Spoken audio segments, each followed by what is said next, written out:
Hello and welcome to the first video of Module 1, Structure and Bonding.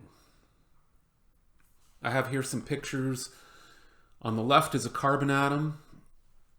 On the right is a water molecule. So we have atoms and molecules.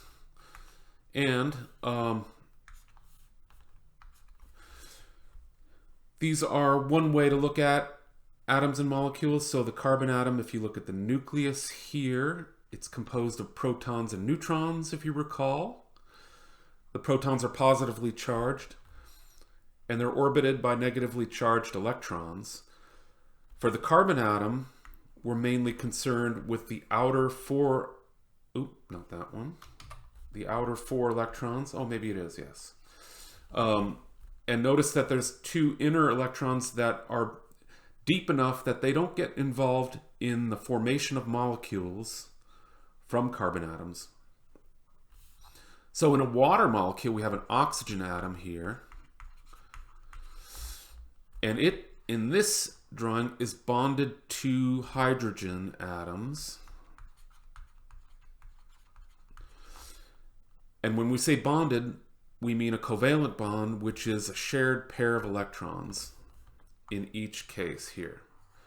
So just like carbon, the oxygen atom only shares outer shell or valence electrons. So valence electrons are where all the action is. But electrons in general are where all the action is in organic chemistry, which maybe comes as a surprise to many people. We want to know where the electrons are and what they're doing in every case. This will give us predictability. So predictability in science is what's most important for every branch of science.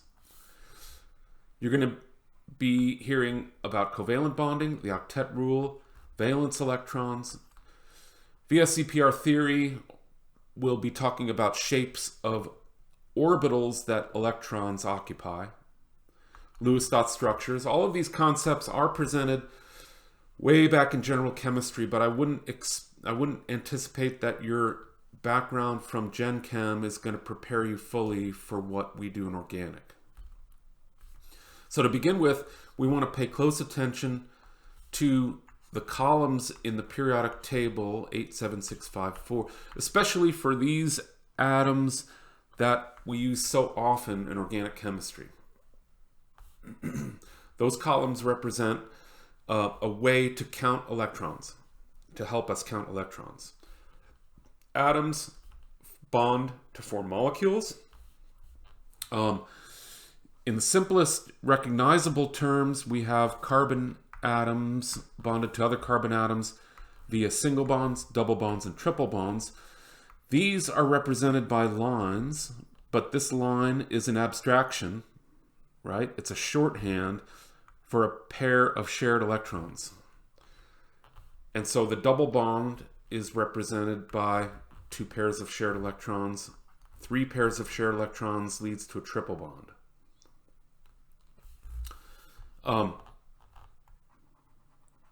Some simple molecules with electrons already shown involved in bonding. Methane, CH4, a carbon bonded to four hydrogens. Note that the octet rule is satisfied for each of these.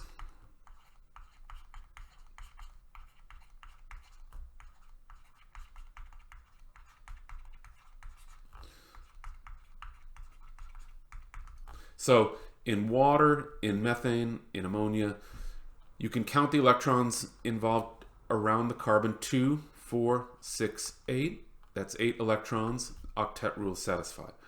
Oxygen in water has two lone pairs, so 2, 4, 6, 8 electrons. Octet rule is satisfied. Nitrogen in ammonia has a lone pair and 1, 2, 3 bonding pairs. Again, 8 electrons.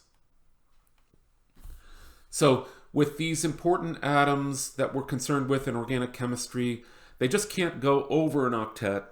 They can go under an octet, though. So they just can't go over. And it's only for certain elements, but those are the elements we work with so often in this field. So more importantly, is formal charge counting.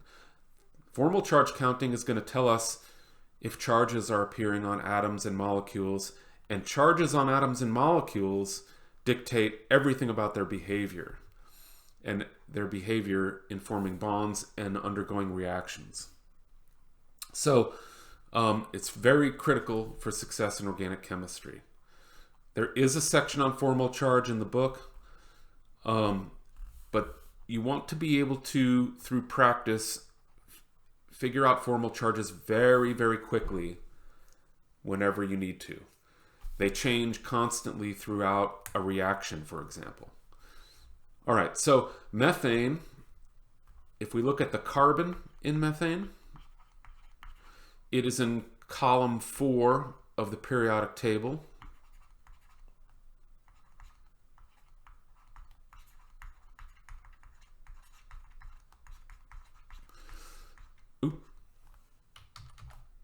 And so that indicates a +4 protons in the nucleus affecting valence electrons. We count for formal charge the 4 electrons closest to the carbon involved in bonds. Electrons are negatively charged, so that's a -4, and so we have 0 formal charge on carbon.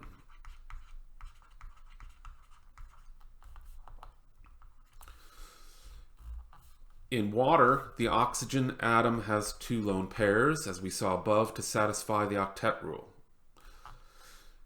Oxygen is a +6 from the periodic table.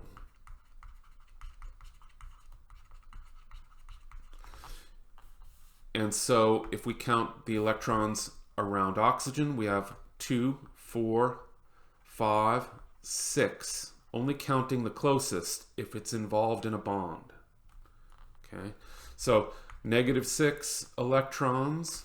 Electrons are negatively charged. 0 formal charge on oxygen in water. Of course, we know that water's not charged, right? I think we know that.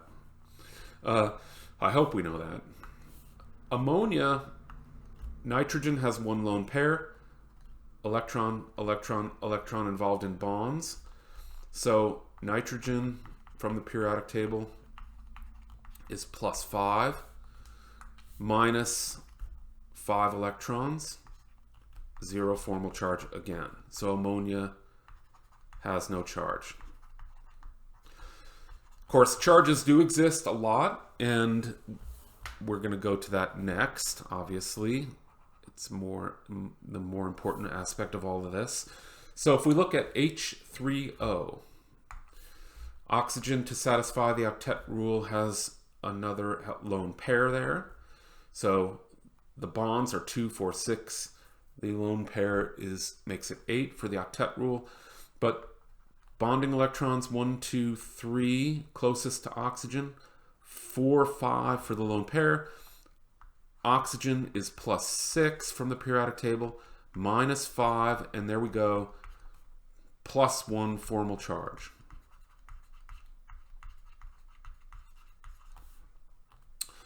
So if an atom in a molecule, like in this case, has a formal charge, we would probably write it like this. That atom is charged. We typically would consider then the whole molecule to be charged. We would write this molecular formula in this way. The charge is part of the formula. Don't forget that. So a formula of a charged molecule where the charge is not given is an incorrect formula. And so, but the charge, as we see in this closer analysis, the charge is really centered around the oxygen atom, which is going to dictate its behavior. So we want to do lots of practice problems with formal charge. It's really recommended that you get very quick and fluent with assigning formal charges.